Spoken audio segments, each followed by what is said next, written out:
Hello नमस्कार साथीहरुले नमस्कार। म आज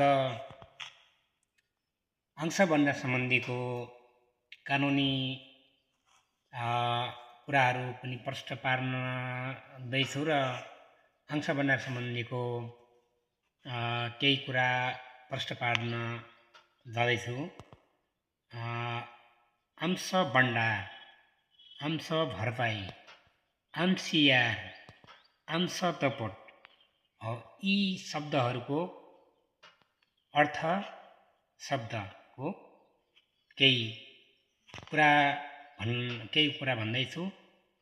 अंश भनेको खास गरी यसको अर्थ अंश भनेको कुनै चीजको भाग, सिङ्गो भागको टुक्रा, कुनै वस्तुको टुक्रालाई अंश भनिन्छ।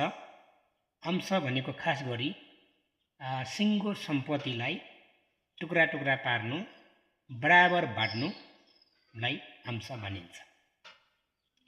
अंश बन्डा भनेको के त भनेपछि बन्डा भनेको बाँड्ने काम, अंश भनेको बराबर सिङ्गो सम्पत्ति, सिङ्गो वस्तुलाई बराबर भागमा टुक्रा टुक्रा पारेर बाँड्नुलाई अंश बन्डा भनिन्छ। अंश बन्डा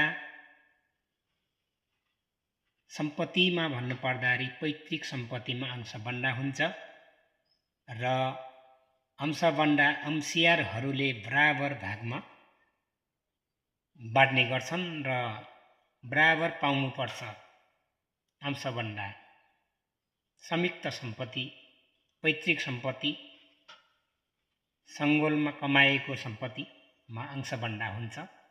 अर्को कुरा, अंशियार भनेको के हो?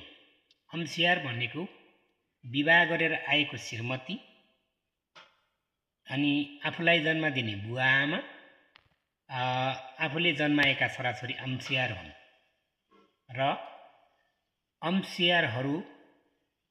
अंशियारहरूले बराबर अंश पाउनुपर्छ भन्ने कुरा मुलुकी ऐनमा व्यवस्था गरिएको छ। त्यसै गरी अंश दपट भनेको के त भनेपछि अंश दपट भनेको अंश बन्डा गर्ने क्रममा कुनै सदस्यलाई कम अंश दिने यता अंश लुकाउने कामलाई अंश दपट भनिन्छ। पुरै भाग नदिएर लुकाउनलाई अंश दपट भनिन्छ। अंश दपट भनेको अंश लुकाउने र यसमा कानुन अनुसार अंश दिनुपर्ने हुन्छ। यो अधिकार